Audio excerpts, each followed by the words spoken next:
Il y a beaucoup d'esthétiques que j'aime, même des esthétiques un peu plus sombres, on va dire, que j'ai pas forcément le temps de développer. Je fonctionne un peu par phase, c'est-à-dire que d'habitude, je suis à fond pendant quelques semaines ou plusieurs mois sur une activité manuelle. C'était vraiment super parce que du coup, j'ai pu passer plusieurs mois sur un même projet de crochet et donc vraiment avoir le temps de le développer.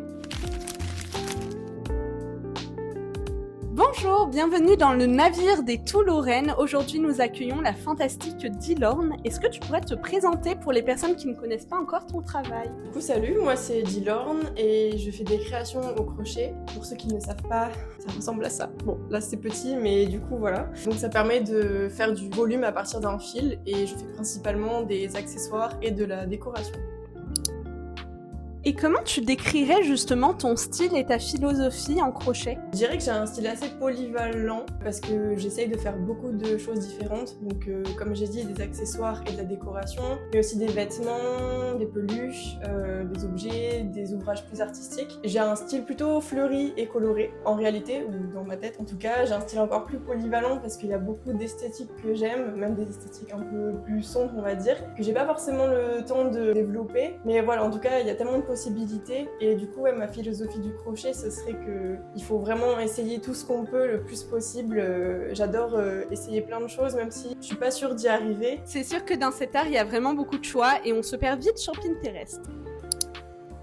Qu'est-ce qui t'a amené au crochet justement? Est-ce que c'est une passion depuis l'enfance, depuis toujours, ou alors c'est assez récent? J'ai toujours été très créative, j'ai toujours essayé plein d'activités manuelles. Je fonctionne un peu par phase, c'est-à-dire que d'habitude je suis à fond pendant quelques semaines ou plusieurs mois sur une activité manuelle et après je finis par me lasser et je passe à autre chose. Et donc avant de faire du crochet, je faisais beaucoup de broderie et j'aimais beaucoup l'idée de transformer un fil en un motif ou en un volume. Donc j'ai pensé au tricot, mais je me suis dit que ça allait être trop compliqué, je sais pas pourquoi.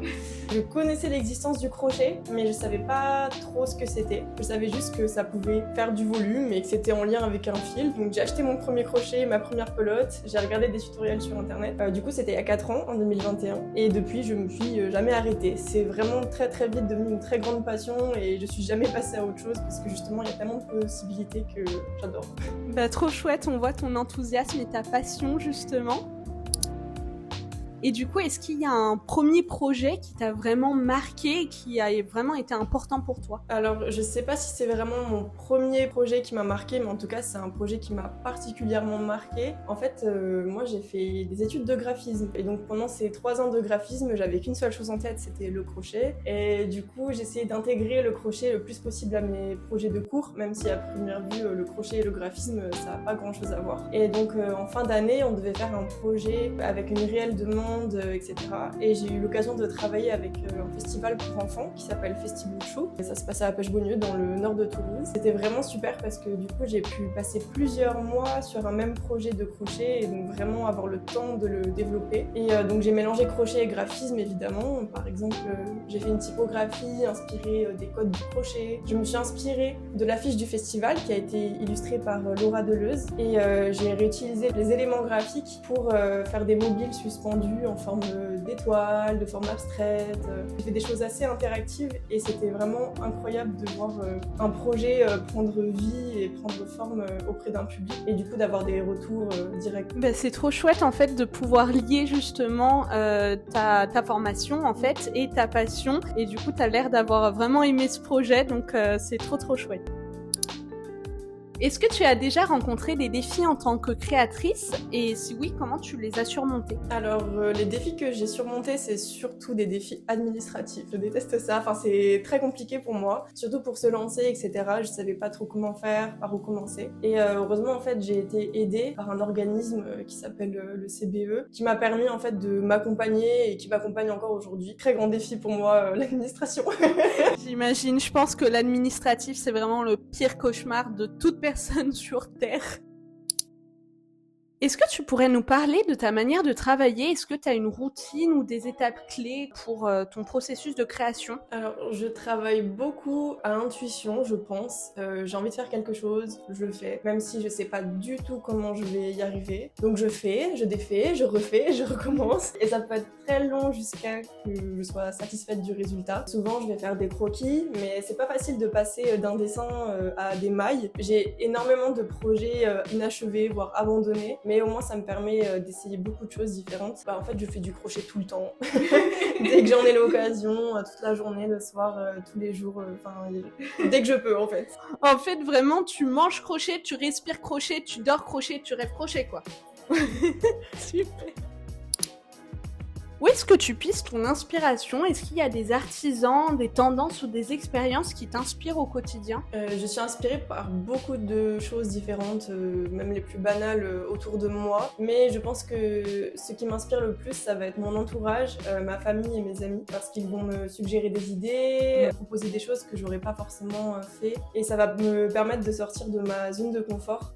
Par exemple, j'ai un pote qui a un style beaucoup plus sombre que moi. Il fait beaucoup de dessins, de tatouages, etc.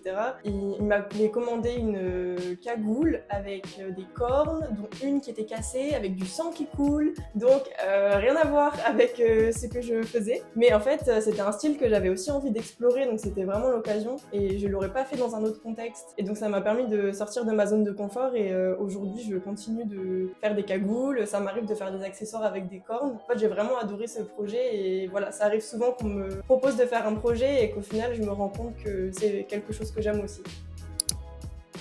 Et d'ailleurs, en parlant de ça, tu nous as ramené 2 magnifiques créations. Est-ce que tu peux nous les présenter et raconter leur histoire? Alors du coup, j'ai cette capuche dino qui à la base avait été commandée par ce même pote justement. Je l'adore parce que déjà je trouve que c'est très cool à porter, ça change, ça peut vraiment révéler la personnalité de quelqu'un. Si on a une personnalité atypique et qu'on a envie de l'exprimer, je trouve que c'est sympa. J'aime bien l'idée voilà, de faire des pièces qui sortent de l'ordinaire et qui peuvent révéler la personnalité des gens. Et ici j'ai donc une petite méduse, parce que j'adore les méduses en fait. J'ai pas forcément beaucoup plus d'explications que ça.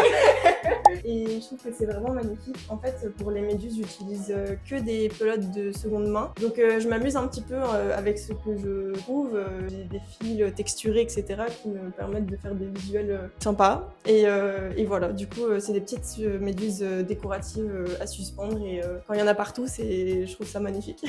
C'est vraiment super beau et je trouve que c'est une bonne idée justement d'utiliser des pelotes de seconde main. Justement, ça fait peut-être écho, je sais pas, à la protection des océans. Enfin, je sais pas s'il y a un message dedans ou pas. Et moi, je veux absolument que tu essayes la cagoule dino. Je te le tends. Ça fait un peu dino punk. Voilà, n'hésitez pas. Je prends les commandes personnalisées. C'est vraiment trop chou et même si elle est violette, c'est vrai que ça fait assez punk. Voilà. Sur quoi travailles-tu en ce moment? Est-ce qu'il y a un projet dont tu es vraiment fière? En ce moment, je travaille surtout sur ma collection printemps-été. À l'origine, ce qui m'intéresse beaucoup, c'est des accessoires plutôt pour l'hiver. Donc bonnet, cagoule, mitaine, écharpe, etc. Déjà, je me suis dit que ça n'allait pas forcément plaire toute l'année. Et puis même moi, j'avais envie de renouveau. Donc j'ai pensé à une collection plus adaptée printemps-été. Donc en ce moment, je travaille surtout sur des guirlandes fleuries, des méduses dans toutes les couleurs, des bandeaux pour les cheveux, des choses en tout cas qui sont plus adaptées à la saison. J'ai vraiment adoré travailler sur ça et réfléchir à ce renouveau et je pense que tous les ans j'aurai des nouvelles choses en fonction des saisons parce que vraiment j'adore penser à de nouvelles idées et c'est difficile de me contenir. Justement, en parlant de création plutôt printemps-été, tu as de magnifiques boucles d'oreilles. C'est toi qui les as faites? Et tu as aussi ramené un bandeau, si je me trompe pas. Alors ouais, du coup, il y a ces bandeaux-là que j'ai dans plusieurs couleurs en coton pour l'été, comme ça tient pas chaud. Et j'ai adoré réfléchir au motif. J'ai beaucoup travaillé sur le motif, à la manière de le faire. Et parfois dans 2 couleurs. Et je trouve que même pour toute l'année, ça peut servir. Mais c'est vrai que pour l'été, c'est très sympa. J'ai en effet ces boucles d'oreilles, donc en forme de tulipes, parce que les tulipes, ça fait beaucoup partie de mon univers. Et ça a été aussi inspiré de ma mère parce qu'au début elle me demandait de lui faire des boucles d'oreilles et comme elle avait des compliments elle me disait mais il faut absolument que t'en vendes, etc.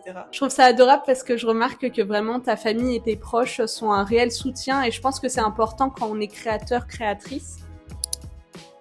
Et je voulais savoir, quelles sont tes ambitions pour l'avenir? Est-ce que tu as un rêve que tu aimerais réaliser en tant que créatrice? Alors, j'aimerais beaucoup faire des plus gros projets. Donc, j'en ai déjà fait avec Festibuccio, j'en ai aussi fait pour le festival Scénopholie 2 de Saint-Alban, où j'avais fait de la décoration sur mesure. J'ai énormément aimé l'idée de, encore une fois, passer plusieurs mois sur un même projet pour avoir vraiment le temps de le développer. Et donc j'aimerais beaucoup faire de la décoration, par exemple pour des événements, pour des mariages, j'ai plein d'idées avec les fleurs, etc. J'aimerais beaucoup décorer des vitrines, enfin des lieux intérieurs comme des lieux extérieurs. Et j'aime beaucoup l'idée de créer un projet interactif, une réelle interaction avec le public. Et j'aime l'idée de mélanger mon univers avec la demande de quelqu'un d'autre et de voir comment on peut créer un projet ensemble.